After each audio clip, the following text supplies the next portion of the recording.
Hello and welcome to the Bookish Rambles podcast with me, Holly. Me, Becky.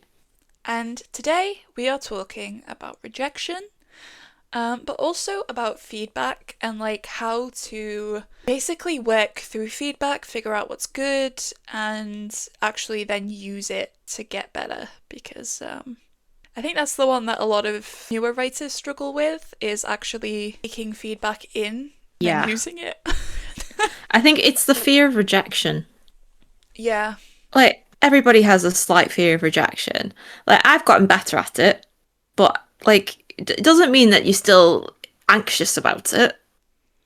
and I think, as we've learned from a number of situations in the modern sort of world of the internet, there are a lot of people who, when they get feedback, they sort of close up and say, oh, well, it's just one reader. Oh, well, they don't get the world that I've created or something like that. And it's like, okay, but if you're getting a lot of feedback like that, you've got to understand that you are writing for an audience. And if you want to sell this book, whether that's the self publishing route or the trad pub route, if you're putting it out there for people to read, you have to have them in mind at least a little bit when it comes to is this understandable to a reader who doesn't know all of the stuff that you as the author know about this world? Is, the feedback that you're getting worth sacrificing, a few scenes that you like if it means that the book will be stronger for it by the end? And I think a lot of authors, they really struggle when they're new, especially, to understand how to take on the sort of feedback that is perceived as being like negative and to take away things rather than to just add things in. So we're going to talk Mm. about it. I guess, first of all, something probably worth talking about is like the rejection stuff, because I think that, as you said, it does play a part in whether or not you really engage with feedback or not, is how well you deal with it. It's a hard one though, isn't Yeah. it? Yeah. And I think main thing is let's start off with querying. The Yeah. main thing is that the things that you see, right, on I don't know if you see videos where they're like, ah, yeah, I got an agent, and it's like they queried for a week or something. Those are outliers. That it doesn't happen like that all the time. Yeah, it's good for them, but the majority of people will have rejection emails. When I was querying originally, I had rejection emails, and it's the form rejections, so I think they're not they're okay. But when you're constantly getting rejections, it's like maybe I need to go back to the drawing board, or maybe I just need to stop for a second and think, do I want to keep doing this to myself? Because It it's not fun. it is a bit like, you're putting yourself out there, and I think, is it like 6% or less of authors who get agented in the end? Yeah, it's low. It's really low, and a lot of those people who do get agented, they get agented with like their third book that they're querying. They've done it before, they've sent out hundreds of queries that got rejected. They've probably done a lot of revision. They've probably spent years working on just the one book that got them the agent. Some people, it's not like that. Some people, when the right book comes along, they go through it really quickly, they get an agent really quickly. But even then, a lot of it is luck, and a lot of it is, the ability to persevere through the bad stuff to make sure that you are in the right place that you need to be when the good stuff happens. And I think it's really difficult to sort of give advice if you struggle with rejection, because ultimately, like, you are the person who is going to be rejected, and it's going to feel personal because your book is going to feel personal to you. You are going to feel as if you've put your heart into a book, especially if it's, as I said, if you're a new author and it's like your first ever novel that you've written. It could be really disheartening, and like, I've kind of come to a really weird place with my querying where Mm. let me actually check how many queries I've sent. And it's really weird. Like, again, I would say that this book, sort of like semi objectively, is like a good book. It's one that I've gotten good feedback on from people, including like an agent's assistant who's read it. And Oh. and I also got a full request from somebody who they took a while to like read it and make a decision. So I feel like they did consider it. based off of how long it took them, like a few days to give me a full request. So I feel like them taking like a month or so may have been that they were considering it. It's hard to know though, right? But I've Mm. sent less than 60 queries. And I kind of started over from scratch with a different draft, like 30 queries in. Like I completely rewrote it about 30 queries into the process. So I've essentially, with this manuscript, which is very different from the one that like I was originally querying, even though the story itself is the same, it's like less than 30 queries. Mm. But like also, I'm really starting to feel like, finding the right agent for this project is kind of difficult because it's not a romance. So even though Formula One romances are pretty popular right now, Formula One novel of its own that's just kind of not about that, it feels a little bit more difficult. But I think that this is the book that I'm actually leaning towards eventually self-publishing when I get like money, because I think that especially like the length of it, the word count suggestion, for example, has gone down since I originally Mm. created the book. It was originally about 100,000 words for adult fiction, and now it's like 80,000. So that's obviously like my book is a lot over by that metric. So I'm just thinking like rejection is something that at the one hand, like I kind of want to take it to heart because like this is my book that I wrote and I do believe in it a lot.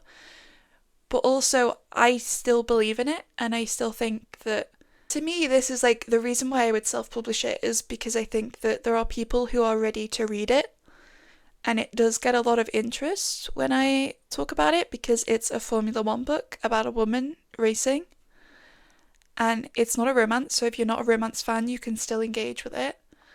But also like it's a fun time, and I feel like therefore the rejection that I've gotten, it doesn't feel like for the last few rejections that I've gotten, like those are really about the writing itself more than just like it not being a good fit. Or even that they just don't have the time. Like sometimes, like, okay, basically what I'm getting at is that I feel like it's really easy to take it to heart, but it isn't personal to them. Your book is personal to you, it is not personal to the agents. And there are a lot of reasons why an agent may reject your book. Yes, if a lot of agents reject your book, that could be something, but also there are people who literally only have one agent out of like 150 who's to sign them based off of the book that they send. And then that person could very well still get a book deal. Or if they don't get a book deal for that book, their agent believes in them enough to stick with them through other books. That is like important to understand, and I think especially like in my journey that's something that I've started to really feel a lot more confident in my abilities as a writer, and I feel like the rejection isn't phasing me as much, and I think that that's part of the reason why I'm so interested in like self-publishing this book now, is because I don't feel like I really care about querying this book anymore. And at the same time, I don't really feel bad when I get rejected for it. Whereas with the other book that I'm writing right now, I do want to query that. And I do feel like, almost like a fresh start with that one would be nice. But again, a rejection on that, it wouldn't mean anything. Like, cannot take it to heart at all. Just don't. Oh, I'm just gonna have to adjust my feet. I was sitting on my feet because I can't sit still properly. So, it's Same. just one of them. But It's. I think I still don't know whether I should query again or not. I mean, like, I'm kind of on the fence. Like, I think pirate romances. I think pirate books are kind of in right now, so I feel like I would have a chance. thing And at the end is, of the with you day, specifically, money is a big factor because we're obviously we're trying to open a bookshop yeah, and you are thinking about like moving out and stuff like that, and obviously self-publishing costs a lot of money. it does. And obviously, my first book, like, I don't think your first book sells that well to begin with anyway. And like I said, the hardest part is marketing. Like, you will. That's an interesting thing actually. Is rejections at like in terms of like sales, Yeah. especially like the book fairs I've done. What'll happen is people will walk past, they'll pick your book up, look at it, and then they'll walk on, and you just have to accept it and move on. Like, Mm-hmm. because that, when you think about it, that is them rejecting your book. Like, I literally had some girls, I think was it in Oxford, they picked up the book And then they shouldn't. I really think it was kind of rude, to be honest. And then she was like, I just wanted to look at the artwork. Indirect, like, Are you still there? what I'm looking for? Ear contact? That's not the right word. That's the only thing I can think of. Oh, has my voice gone? It went for a little bit. Oh yeah, I can't. Oh yeah. Anyway, what's it called? Indirect hearing range. Yeah. And I was just like, say it when I'm not in close proximity to you. Like, okay, yeah, and that's fine. Like, you are not. They do not owe you a sale. But it was like, can you not say it while I'm there? It's But like like the people, whole. Because, okay, this is the thing, right, about book sales is that you, for an indie author, a debut author of that, have done really well. Like, a lot of other people people would have see the done better numbers. than. Yeah, but like you have to understand that again, you've been working a lot and your attention's been elsewhere. And I feel like, imagine if you had been, Just querying still. yeah, literally wouldn't have sold any of those books. You wouldn't be able to sort of have moved on to this next project really because you would still be dedicating all of your energy mentally to this one specific book. Like I think that's like the thing that I've noticed as well is that I wrote Formation Lab and then I spent like not enough time really because it was my first book. I think this is like the first thing I'm going to say, right? In terms of rejection and feedback. If you have just written your first novel ever, don't query it until you've written something else, is what I would say. Whether Yeah, right. A that's couple more. because I literally wrote a few short stories between drafts and then I like published like the stuff that I'd done in terms of like sending it out to agents. Some self-publishing authors, they, in terms of like rejection and feedback, you will maybe make the mistake of self-publishing it too soon and just like thinking, yeah, it's done, gonna put it out there and it's fine. Okay, we all do it. I did it. I didn't think that I was gonna be able to make the book better. And then I wrote two first drafts, and guess what? I pushed myself a lot with those two first drafts of two different genre books that were very difficult to write because they required a lot more information on plotting and outlining and on like character development and like how to, do pacing on a very plot heavy novel. And so I made a lot of mistakes and I learned from my mistakes and I got better at writing. And like, I can get this up now because I actually did a video talking about this. I honestly don't even know when, but I can read to you the first paragraph of my current draft of this book versus the draft that I sent to agents first. And the difference is insane. Okay. We're going to hear a little beep boop, I think. You might hear that. I don't think I did. The audience will, though, because it will record that noise, unfortunately. But basically, I'm going to just show you, because, like, this is what feedback is, right? Is understanding. And, like, okay, I got a bunch of rejections, and then I read back my own work, and I was like, you know what? I think I could do that better, because I'm a better writer now than I was at the time. And that was in the space of about 6 months, and I'm a better writer now than I was this time last year. 6 months ago, give or take, a little bit more than that. 9 months, my god. That's kind of crazy, actually. The first agent draft began like this. The smell of hot air mingling with petrol and burnt rubber is one of the best smells in the world. At my first race weekend in Formula One, that intoxicating smell lingers around the track and pulls me back into my childhood. School breaks spent in overalls and a helmet. So then we go to the current version. And literally none of the versions make a difference. But this is the first chapter now, like the first paragraph. Under the swollen Bahrain sun, heat lines rise from the tarmac of the car park. In this part of the desert, where sand sweeps underfoot at every breath of wind, the scent of hot air mingling with petrol and burnt rubber pervades me, works its way into my cells until I am intoxicated. It lingers around the track, accompanied by frenzied engines and the whir of wheel guns, and pulled back into my childhood, the school breaks, spent in overalls and a helmet. It's just more atmospheric, and the voice is stronger, right? Like, and that's like saying the least, because I don't want to linger on that specific book, but point is that you develop as a writer by writing, and by writing specifically different things. If you write the same book over and over again, if you write different drafts of the same book over and over again, you are not developing as a writer as much as you could if you did like 3 completely different novels in the same amount of time. Like, I'm not saying don't develop that book. I'm not saying that you should just give it up before you even like get started. However, if you send out like 5 queries, let's say, and they're all rejections, no full requests, no interest, no personalized responses to tell you why they said no, I feel like that's a pretty good way of knowing that maybe you just need to take a step away to see for yourself whether or not you could do better. Not because that book sucks, but just because sometimes, like, you know, the story, I think, of the book was good. Like, objectively, the bones were always, like, there.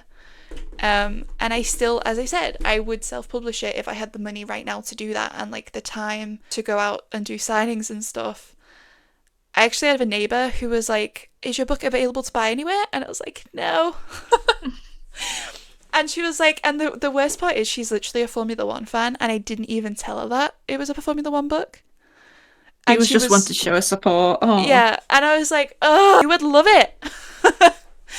But, like, that's, like, the way that it is sometimes, you know. Sometimes you just rush something because you love it so much. And you ignore the fact that, like, yes, this is good in, like, in the sense that, like, it is enjoyable to read. You know, there are a lot of people who've given good feedback. But also, people aren't going to comment on your writing as a whole because they don't know what you're capable of. So they're not going to be like, this writing sucks, you can do better, because they're not going to know that. So, like, just take some time, and I would recommend, honestly, to do what I did. I have written 2 full first drafts. Admittedly, one of those is only about 60,000 words, I think. The other was like 80,000, I think. I've written about 50,000 words of a different book, which I honestly might pick up again and take it a bit less seriously for the first draft, just to get it done. Because I've had a lot of thoughts in the time that I've taken off from my first draft. This is what happens. You take time away from writing and things become clear. Like, give yourself the room to grow by putting your mind somewhere else before you query. And if you query that first book, great. But if you write another book, maybe you'll think that that one's better. I personally did not think that I was going to be good enough to write literary fiction. And now I feel like my writing is good enough to write literary fiction, because I have grown as a writer a lot in the past year. Year and a half is when I started writing, a year and a half ago. And it's like night and day. So, do you want me to read? Okay, you can say no. Okay. Do you want What's me up? to read the first ever paragraph that I wrote of a novel versus the first paragraph of my current novel? Oh, yeah. Yeah, we should. You I have can get yours, mine. right? Yeah. Yeah, I can get it. Now, I say this, I will be very clear. Oh my god. Wait. Okay, I'll read the first. You're trying to find... Okay. Because okay, so you know how we... Basically, if you're listening to the podcast and you're, like, confused for a second, there's an episode that's going to happen this season, I think 2 episodes from now, should be, where we're going to talk about the different ways of writing, like, on a computer, like in sort of a notebook, or I might do on a typewriter, but that's probably going to seem really pretentious. But we're basically going to talk about, like, the different ways that you write and, like, how, you know, that can sort of impact the way that you are sort of productive, so to speak. Because I think a lot of people, they mix and match, but also some people don't. So we're going to just talk about it. But I actually have decided to sort of prepare for that episode to handwrite a novel. And the novel that I chose is one that I started writing 4 years ago, and it is the first attempt at, like, writing, like, a grown-up novel that I ever made. And I only wrote a few pages of handwritten stuff.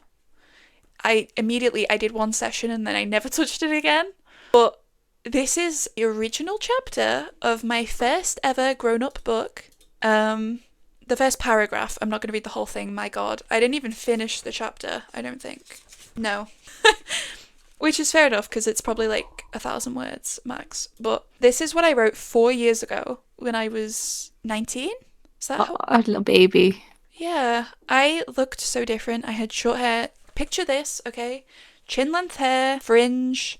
I had little bits of bleach still in my hair from when I bleached it like 3 years before. And I was still growing it out because my hair didn't used to grow very fast. It grows a lot faster now. But it didn't at the time. So this is what I wrote when I was still very young and before I was like suffering so badly from the thing that like crippled me. Chapter 1. Fog rolls in over the sea, a thick, heavy cloud that blurs the buildings together, softening the edges. My headaches have been starting to subside, this sight bringing it back. And then, just to give a sort of grasp of like the storytelling method that I went for, it continues to say, Scotland was never the home I expected to find, but it was the one I got, and I could barely stand it. The times I considered moving to a city were never more than a few inches from me. I couldn't read the word. Never more than a few inches from me, the desire to leave the coast, a throb constantly pushing at my heart. But ultimately I stayed no matter how serious my plans to leave became. I was drawn here for a reason and I would remain. So it's kind of like looking back. It's like a narrator who's recounting the past from the perspective of the future, talking about like where they're at. Very like, I think beginner writer would be the way that you'd describe it. Like we've talked about this before, I'm pretty sure, where it's like a lot of beginners go into too much detail. Or maybe I've just spoken about that on a video that I made. Mm. I can't remember. That's really bad. I should know. But anyway, there was a lot of detail, a lot of it not very useful, and kind of a lot of exposition, right?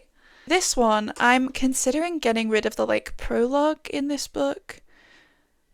So I might just skip ahead to the first chapter because I don't love the prologue. But the first paragraph is, an embroidered handkerchief with lily of the valley patterning is what she uses to mop the cold sweat from her perpetually damp neck. Her hair is pinned up, unbothered by the plague of shivers that rack her body, and ready for the first show of the tour. Across the room, hanging on a metal rail, her dress for the evening is looking like a rope waiting to bind her soul back together. Still, she cannot stomach getting dressed now, and instead avoids her eyes in the mirror as she slides the eyeliner into a perfect wing. It's very different. The eyeliner. Yeah. It's like, vibe is very much there, whereas with the other one, it's like, okay, so it's foggy, and it's Scotland, and she's miserable. Why? A little bit more info, please, about anything. This one, she's in a dressing room, she's getting ready, she's kind of going through it, you know. And she sees the clothing that she's going to put on for the show that she's about to perform, like something that's going to hold it together. That says quite a lot about the character, right then and there. Her dress for the evening is looking like a rope waiting to bind her soul back together. That one line says more without being like outright about what it's saying than literally like anything that I wrote 4 years ago. I didn't know how to do that 4 years ago. And I'm not saying that the writing that I have right now is like the best ever. I want people to understand that. But if you compare the two, obviously the old stuff isn't going to do as well in querying because the new stuff has voice. It knows technique a lot better. It's got a lot of stuff going on. And like you do yours as well because I feel like Okay, I'm just thinking, I've got a couple. I could do my first novel, but I feel like that's kind of just, I could do something I wrote at a similar age. yeah, try something like that was like an adult's attempt because I feel like that is, I hate to say this because I know that a lot of people really do believe it, but it isn't special to have written a lot of things as a kid. Like A lot of it's YA though. yeah, but what I mean is like specifically it's not special to like I've got a child's I'll hear attempt it. at a novel is a very different thing from when you've finished your education and you've finished learning how to write, shall we say. Because I think that there's a difference between the version of you that didn't have all of the grammar rules down versus the one who has literally, like, for example, in our cases, gotten into university. Like, I feel like that's the version that's closer to how you're going to write as an adult. and like for the rest of your life, even if it's very different. I feel like it's closer and therefore better for comparison. Do you know what I mean? Yeah. Okay. So I did do right. So it's a non-fiction piece. It's a memoir. Oh, if I It's wrote a memoir, it would be so catty towards a lot of people. I'm gonna be honest. yeah. This isn't catty. This is quite sad actually. It's called Losing Touch. Okay. So I wrote this maybe in my second year. Or, yeah, second year. So I was 20. Um, it's called Losing Touch. So I had I scouted. will Oh, just say sorry. now, I heard somebody once say that like 20 was like one of the worst ages. Just like I would say it was 18 for me, but we won't go into that. we will skip over the trauma for today. Yeah, let's skip over the trauma. Okay, it's called Losing Touch. I had scouted the tree. It was standing in the middle of the woodland and looked the easiest to climb. The way that the branches had formed, a little alcove where the wood twisted and turned, a perfect place for sitting. Walking along to it, I reached the middle and was able to clamber up it. It wasn't a big tree, and didn't prove a challenge to climb. I sat in it smiling and opened my book that I brought with me. Some time passed with only the sounds of birds and the occasional wind. I hadn't read much of my book when I noticed a boy heading this way. I think that's supposed to be my way. He was wearing normal jeans and a t-shirt. What are normal jeans supposed to be? Normal jeans, you know, of the era. I think I was supposed to say baggy jeans because this was 2005. No, 7. This was 2007. Wait, He kept his distance, but he was looking this way. This actually happened, by the way.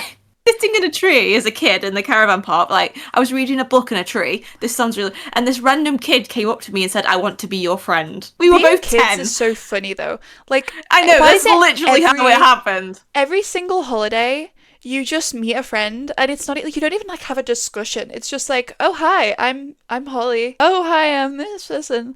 Oh cool. Do you want to play with this like paddle thing that I got for the pool? Oh hey, do you want to go to the local shops? Like you literally would well, just like trust this person like with your life. yeah, like and basically we are. Some of this is a little bit embellished, but that did actually happen. It's when Pokemon Diamond came out, and I was obsessed with the game. So, like, in this memoir, like a little bit later on, when we were invited to the caravan, I got my DS Lite out, a small little white machine that would be broken in a few years because I wasn't careful with my things. I was always on it and currently playing through Pokemon Diamond, my first Pokemon game, the game which would launch a lifetime obsession with the series. I was only 10 and didn't know much about where I was supposed to be going. Ben was giving me guidance, telling me which ways to go. Can I just And, say, and lifetime obsession, and you wrote this when you were 20. probably 9 years ago. You wrote it before you'd even lived a quarter of your life, basically. And you're like, it was a lifelong obsession. I mean, I get it, but like... Yeah, but like this is so much. This actually happened, okay, so this carries on. The next week was spent meeting him at the park. I was always up by 10 wearing whatever I wanted to wear out the wardrobe, and off I went without even a goodbye to my parents. We spent most of our time together riding our bikes or down the play area where I took my DS. He had the same game, we would battle together. You defeated me again, I laughed, or his character victorious. I think that's supposed to be as I saw his character victorious. It's just because you're rubbish at it. He licked out his tongue at me and I tried not to laugh. Over in the corner, children were on the swings laughing and others rode past on bikes. The weather was warm and we sat underneath a tree, the wind occasionally blowing. At some point, some younger children came to join us, interested in what we were doing. And basically, all these kids had the same game and we all sat in a circle playing Pokemon. I'm not joking, this actually happened. The thing about that is that it's so... Like Were you 2000s. playing together? Because remember trying to connect to your friends' DS? Oh yeah, I picked her chat. Ugh! And like, oh my god, trying to get on their Animal Crossing village, insane, like literally impossible to do. Oh, speaking of that, right? Obviously I had a Wii, and I had Animal Crossing. The UK version is called Let's Go to the City, but the American version is called City Folk. And I was telling Josh the other day about Wii Speak. Do you know what that is? No. So basically, the Wii had a little speaking thing, right? And I used to use it to speak to my cousin on the Wii to play Animal Crossing. I did not know that was a thing. What? Yeah. Yeah. That's... So he was like, what do you mean? I was like, how have you never heard of us? I was like, I used to use it all the time in like 2008 and 2009, 2010. Send you a video of me playing on my Wii? I don't think you did. Do you want to see baby Holly? I am telling you now, you're not going to have any. I don't know who sent me this. I don't know which of my parents decided that it was time to bring this video out, but about a year ago, I want to say, I got sent a video which I can't find on there. I'm going to have to. Oh my god, I'm going to have to go onto like Instagram, which is hell because I'm pretty sure I must have sent this to a friend. But you know that I was like obsessed with dancing games, right? I think you've mentioned that before.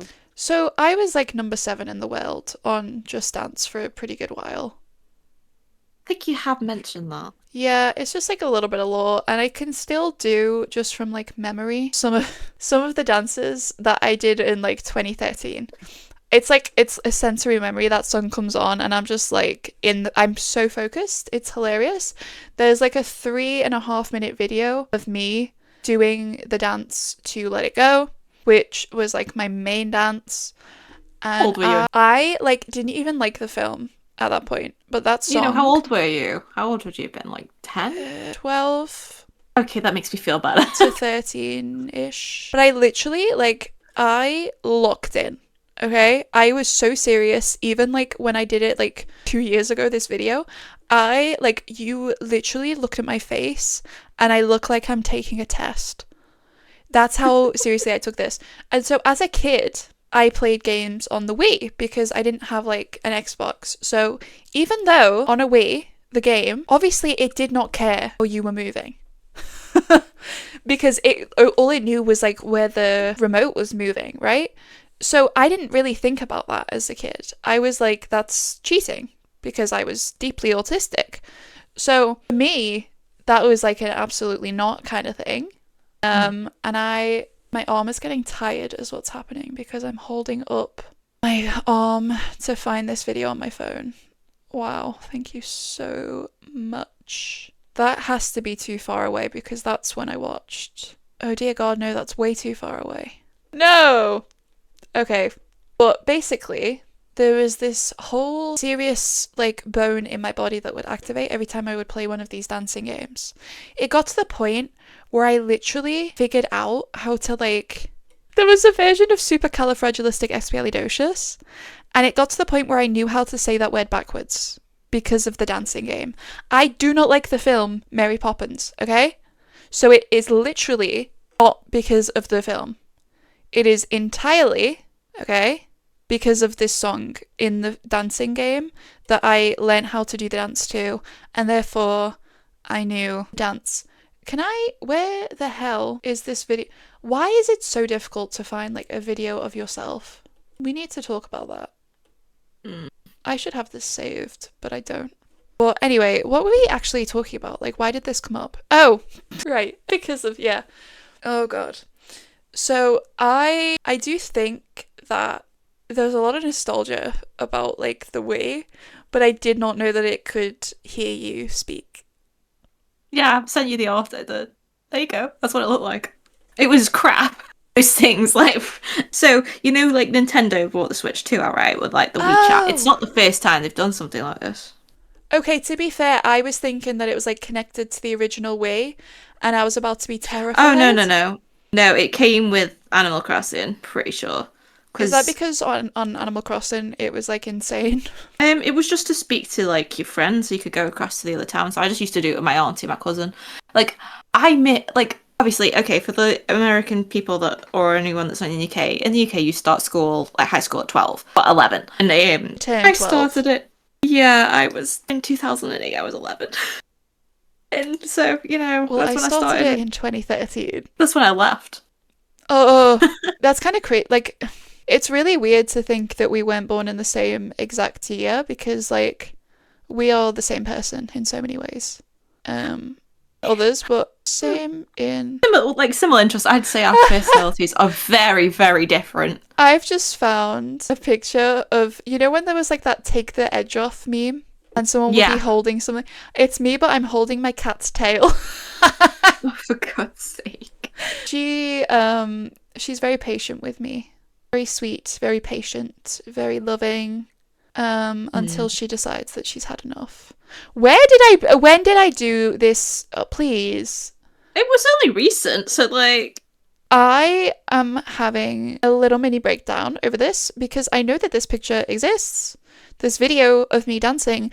Just to put it into context, the reason why this is so important to me is because this specific video of me, I am literally like 8 years old.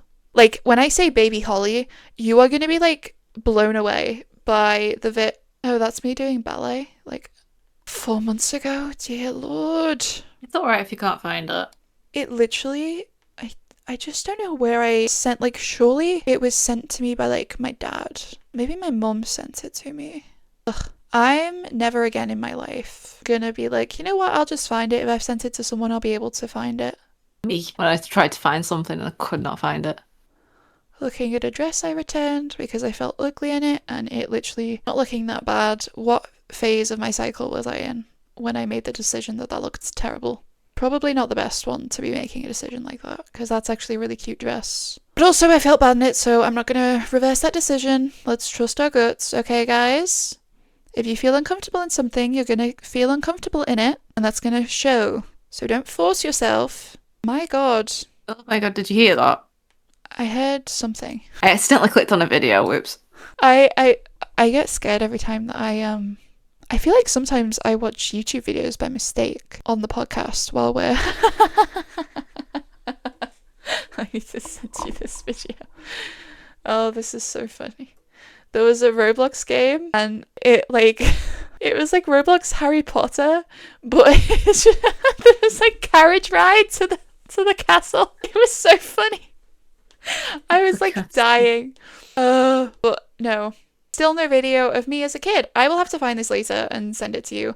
But I'm telling you, I locked in. I got like a little bit, like my voice, I speak in it and I'm like talking to my dad because he was like filming me because he knew that I was up in my room dancing by myself after school. Like, I literally was like, okay, time to dance non-stop to like the same song.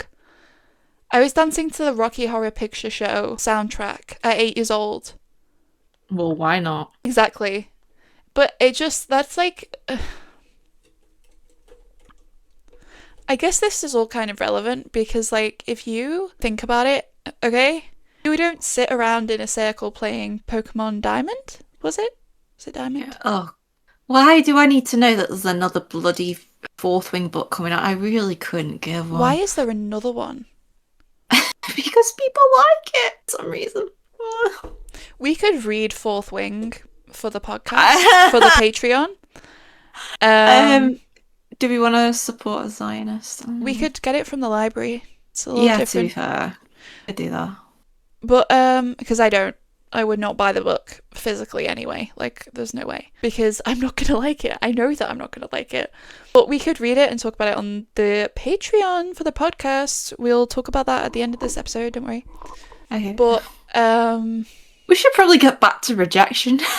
Yeah, but that's what I'm saying. You're a different person from year to year, but especially like when you spend, like, okay, experiences make you who you are, right? So if you imagine that you've written, you read your, like, reread the first paragraph and then go on to like your modern writing, your current writing. That's where it started. Okay. Yeah. I mean, I can read. I'm not going to read. I can read Heartbeats on Air because I don't want to read my new project out yet because it's a mess. So I can read that because that is a published book. So yeah. So what, like the first paragraph again? Yeah, just so that we can remember. I had scouted the tree. It was standing in the middle of the woodland and looked the easiest to climb. The way that the branches had formed a little alcove where the wood twisted and turned, a perfect place for sitting. Walking along to it, I reached the middle and was able to clamber up it. It wasn't a big tree, but didn't prove a challenge to climb. I sat in it smiling and opened my book that I had brought with me. Some time passed with only the sounds of birds and the occasional wind. I hadn't read much of my book when I noticed a boy heading this way. He was wearing normal jeans and a t-shirt. He kept his distance, but he was looking this way. And then I will read... Wow, that is a big paragraph. I don't know why I put it all in one paragraph. But anyway, I this is the first paragraph. There were more breaks in that. There wasn't. So yeah, this is the first paragraph of Heartbeats on Air. The music room felt like a sauna. Derek needed to breathe. He closed his eyes. His best friend's words echoed in his mind. Focus on your breathing, mate. 1, 2, 3. Yeah, that's it. Eric's rapid heartbeat slowed down to normal. He tried to focus on the sound of the instruments, the keyboards that were being played at a high pitch, or the clunky sound of the garage band track someone was making. What I'll say about the first piece is that when you, again, this is stuff that, like, it's not like it's bad, but the tree wasn't really important at all, besides the fact that you were sitting in it. Oh no, I don't know why I was So, so obsessed with this. so you describe the tree a lot, whereas in this one, in Heartbeats on Air, you talk about his breathing, which very immediately tells you that, like, he has some kind of problem. It is persistent, like, he's able to recollect a different incident where he's gone through it, and he is sort of able to sort of manage it himself. Big caveat on that one. Sort of. We know Derek can't do that, but yeah.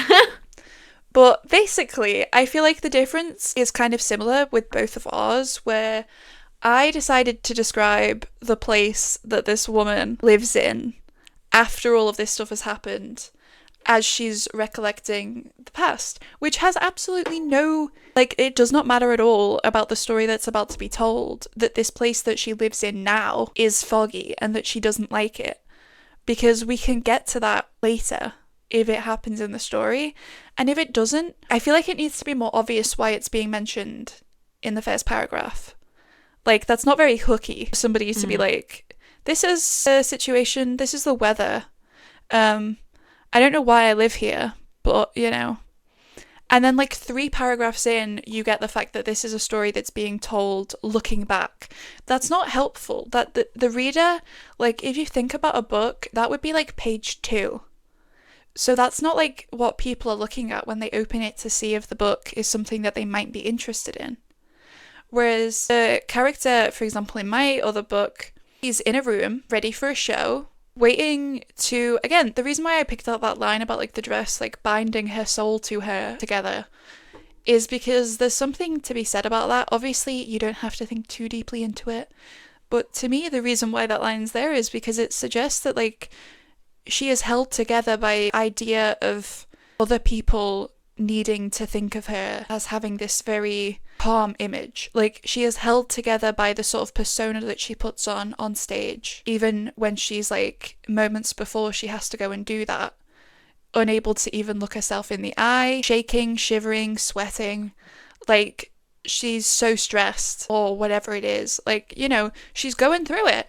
You immediately are put into the mindset in both of our first sort of paragraphs of the books that we have, like, written since we've developed a bit, talked about, like, the mental state of the character and put into context the fact that, like, you know, in Derek's case, it's that he's been through this before. Clearly, he has a memory of it from another time period that he is using now to soothe himself. She, however, is using this idea of what's going to happen when she gets on stage and when she puts on this outfit to go and get on stage for this show. That is, like, what she is sort of knowing is going to stop it when she is, like, calm enough to get into that outfit. Like, she's not ready yet, but when she is, that's gonna, like, finish up whatever kind of episode she's having. Like, both of these situations, you're put into a moment of action for the character, but one that sort of precedes the story to give you a sense of who this person is and how they're going to deal with the things that happen during the actual story itself. Whereas before, I focused a lot on describing, like, the fact that she lives in a place that isn't relevant at all. You focused a lot on, like, a tree that doesn't have any relevance at all. It's not like it's bad, it's not that nobody would like that book to open that way, but you cannot start something that way and then immediately assume that it's the best way, because even if, you know, if that did end up being, like, the best version of the book that you were capable of writing, there's no shame in that. As I said, it's not bad. But for different people, growth happens over different amounts of time. It happens over different types of books being written, different kind of challenges as a writer being taken on to grow your skill and push yourself beyond your boundaries. And, like, for me, first draft of Formation Lab to the one that is there now, it is literally so insanely different. The first draft of a story that I ever really tried to write without really dedicating myself to it. As an adult, is like the difference between like the voice and the level of assured, this is how you slowly expose certain parts of a character. This is how you set a scene for your reader. Like, the difference is crazy. And again, it doesn't mean that the book that I'm writing right now is the best version that it's ever going to be. It doesn't mean that I'm the best writer I'm ever going to be. But it does mean that if I had written that same exact book 4 years ago, when I started writing like this little bit that I wrote of this book that I never picked up again, it probably wouldn't be a book that would have gotten an agent, because I feel like sometimes, even if what you have before is good, agents know that maybe you could be better, or they see it as like, yeah, it's okay, but it's nothing special. And that's, again, it's not a bad thing. But if you are capable of doing better because you are capable of not just writing a first draft, that's, it's worth taking time and exploring other projects before you go to the querying stage, because that is the fastest way to avoid unnecessary rejection and negative feedback, in my opinion. Which is, admittedly, I'm still not agented, so like, I'm just going off of what I think. Neither are a lot of other authors, and that's okay. Yeah. And okay, to kind of go into like the feedback bit very quickly, we took a big detour. Ain't that normal? Yeah. Basically, I think that with feedback, some of it's rubbish, okay? All feedback is good. But if you're getting the same thing a lot, it's probably worth acknowledging that that is probably a really big problem that you need to fix if it's coming up a lot. I guess the main sort of thing is figuring out like which feedback you do take on board, what feedback you don't. And honestly, it's really difficult sometimes. You had beta readers, like a bunch. Yeah. Yeah, and most of what I've had's been helpful, to be honest. I think, did I have someone once where I'd asked for like an example of a line edit and they started doing a developmental edit? Yeah. And I was like, that's not what I asked for. So yeah, you'll have stuff like that. And it was if a they do. dodgy developmental edit, because it was like you've not read the full book and you're making developmental edits. Yeah, I was like, I didn't ask for this personally, thank you. I was just gonna trial, and so I was like, okay, she seemed a bit off with me as well. Like she kept explaining like stuff like I didn't know what it was, and I was just like, okay, moving on. I remember who it was now, to be honest. I do think like that stuff especially, you do need to be careful, okay? If you're paying a lot of money, get a sample first. I mean, that's a good thing I didn't pay or anything, so. Yeah, like, even if it's just like a difference in how you communicate with somebody, even if they're like a great editor, sometimes they're not right for your project. Sometimes they're not right for you as a sort of person. This is like something that should be a collaboration, ideally. If you were like really lucky and you had the money, obviously sometimes it's cheaper to not do it this way. You would do it the way that like an in-house editor would do at a publishing company, where you would have like the same person give you feedback every round. And therefore, they would really know the story and they would know how you sort of interpret their feedback and how to word it to get through to you specifically. Not everyone's going to be like that. Not everyone's going to be like somebody that you get along with as a sort of creative, and therefore it's worth... You find someone compatible. Yeah. Sample edits should be standard. They should not pay you. You should not have to pay them for a sample. It should be free. And if they don't offer it, you could literally just say like, look, I don't feel comfortable giving you money without a sample. Like, that's, it's industry practice. If not, that's fine, but I will go somewhere else. But I just think like that is like step one. If you're going to go professional, make sure that they are a good fit before you pay them. And check the reviews, but also check the reviews off the site that you hire them from. Because if they have bad reviews, chances are there's going to be some people complaining on like Reddit or something about their services. I think that's like worth doing, because sometimes they have really good reviews on the website, but then they let people down. And they might not have the creative vision that you have, so because the industry is all about speculation and working with the correct people. Oh, and like look on as well on sites if they're offering services as an editor and they say that they worked with or on this book, that doesn't mean that they edited that book. It Mm. just means that they worked at some point of the process on that book.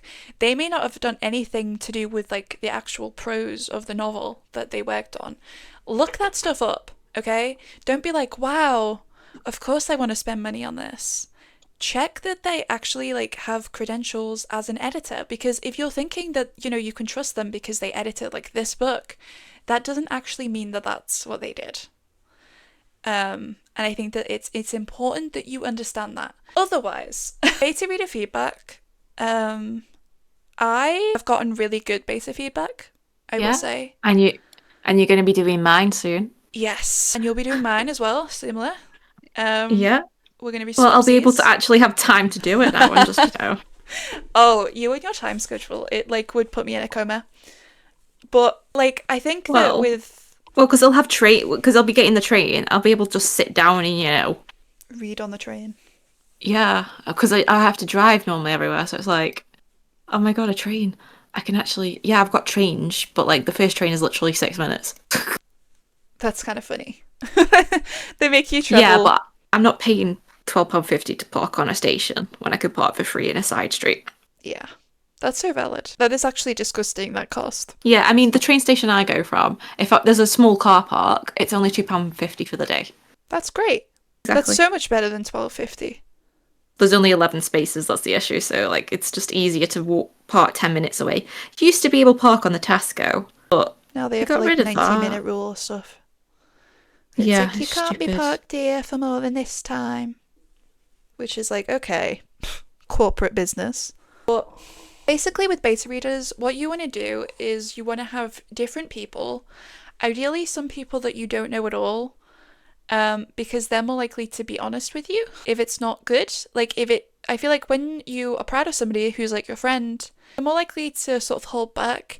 I'm not saying that that's what I'm going to do as a beta reader. I am trying as a beta reader to be quite clinical now because I feel like I've gotten better at it.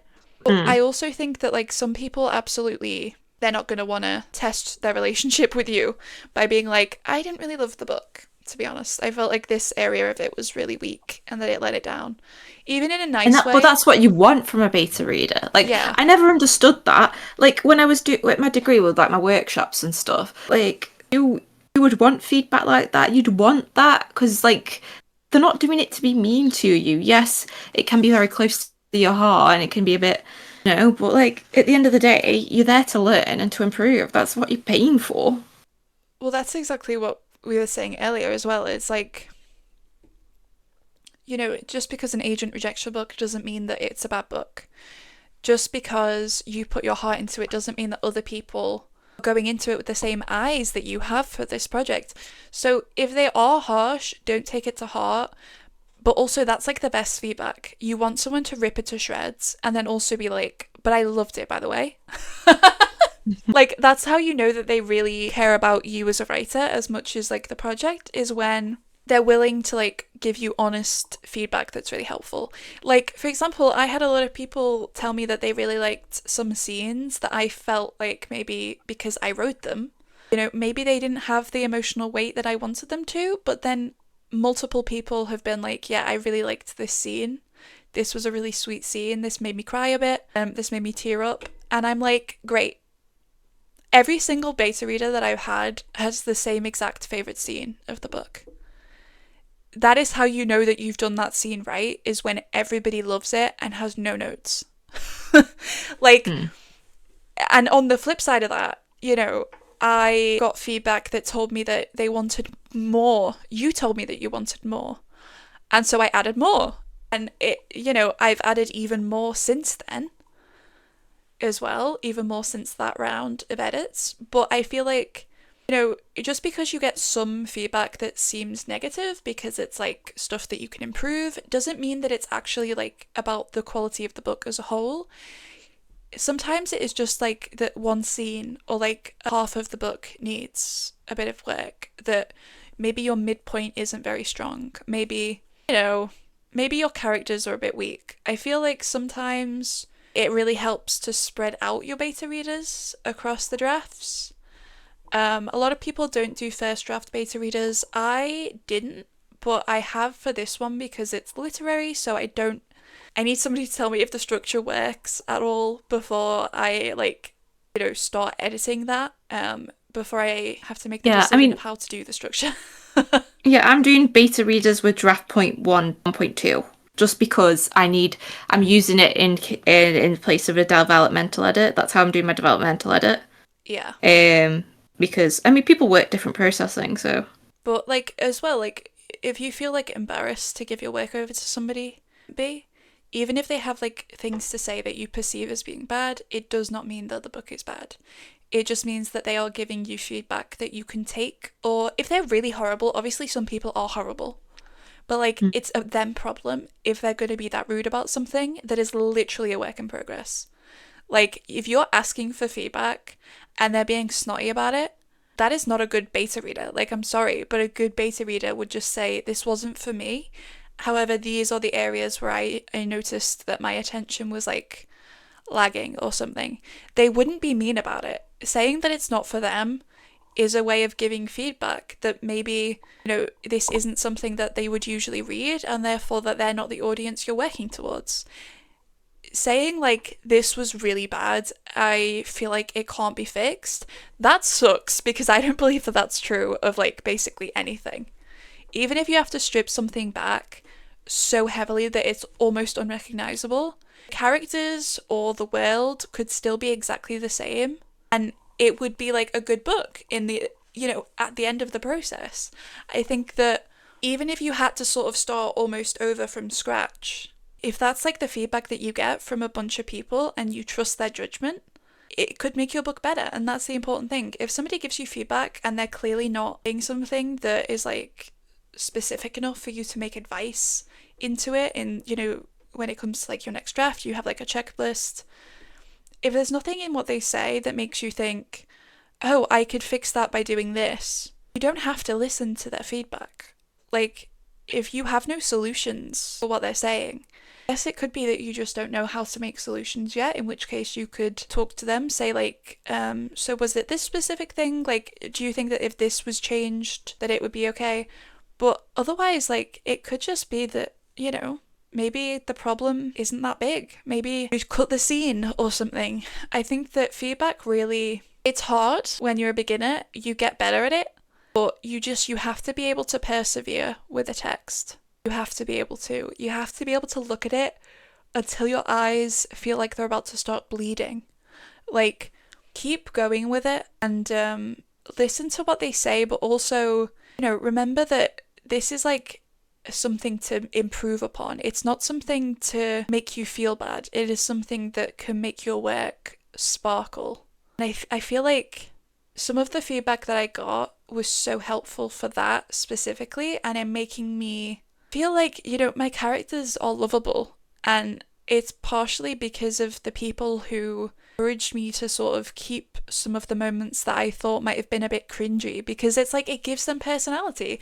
There are moments that I knew needed work, but I didn't know whether or not it was because they needed to be more or maybe less. And people were like, I want more of this.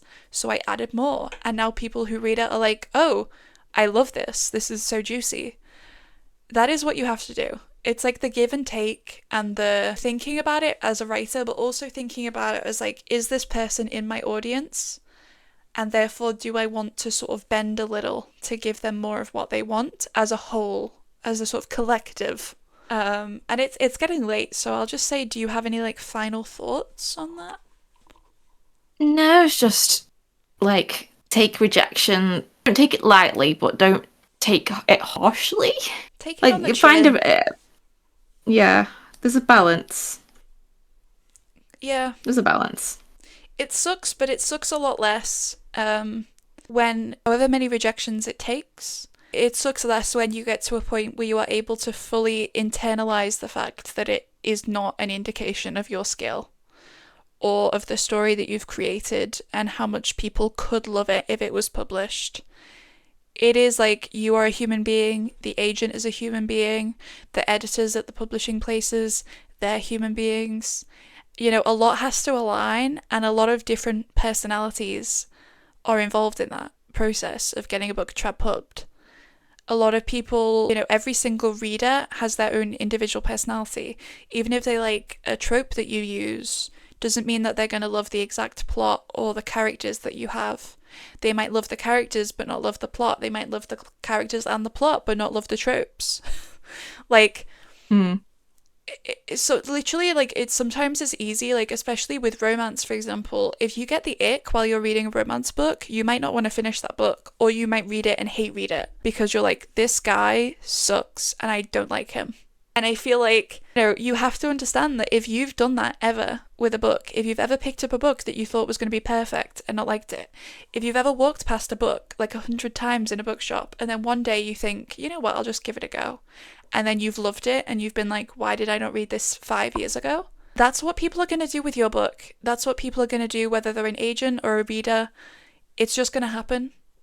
You know, some people are not in the right mindset to read something and therefore they don't like it. They try reading it again, they love it. I cried on Valentine's Day this year watching When Harry Met Sally for the first time. Except I tried watching it like 5 years ago, maybe more than 5 years ago, honestly, maybe when I was like 16. And I literally got like 10 minutes in and I gave up on it because I was like, this is kind of boring. 10 minutes in, I had already laughed this time around because I was more mature, the romance was more my thing, and I was sobbing like a baby. Okay? And that's like Nora Ephron, whose films, all of her films I've loved, except for that one, until this year when I gave it another chance. If you do that with books, as many people do, it is understandable that you're going to get rejection, and even then, it does not mean that that rejection is necessarily going to be the rejection that you get from that same reader in a few years' time. And I think that's so important, okay? The market changes, what people want change, readers mature and grow as people. There is a constant shift in how this industry works, regardless of what side of it you are on. So just chill. Take a chill pill and don't panic over the rejections. And just, you know, if a project, sometimes you have to shelve a project and then it gets published anyway, eventually. How many people have we had that we've known who've gotten like rejections on queries that they sent like 2 years ago on a project that they shelved? It's crazy. Or they get a full request on a project that they've shelved. Like, literally, obviously take on feedback and rejection in a way that is like, you know, introspective about, you know, your work. But also just be aware that like, it really is, the stars have to align. And if they're not aligned, it's not going to happen. And that's even if your book is amazing, even if you have a really lovable personality and you can sell your book and yourself really well on the internet, even if there's an agent out there who's perfect for it, maybe that person isn't even an agent yet. Maybe the perfect agent for you is just working as an assistant right now. You don't know. I said this to you yesterday on like a personal note to sort of end. I said that with this book, it feels like things are kind of falling into place in a way that they weren't with my other book that I queried. Including the fact that there was a comp title that got announced after I had started writing this book, or after I had like planned this book out, and it literally is like the perfect comp. And I'm really enjoying reading it as well. So between that and the fact that like Sabrina Carpenter continues to still be very successful in like the public eye, which is like part of like, she's one of my comps in a weird way, it feels to me like this is the book that I'm excited about getting published, and I feel like it has a better chance than Formation Lab did. Does, should I say. I am still technically querying. Yeah, sorry. I was like, that was a very enthusiastic response. Yeah, I know, I clicked on something, I started playing music, I was like, oh no. But I think basically what I am getting at is that for me, I feel like right now, like the stars are aligning.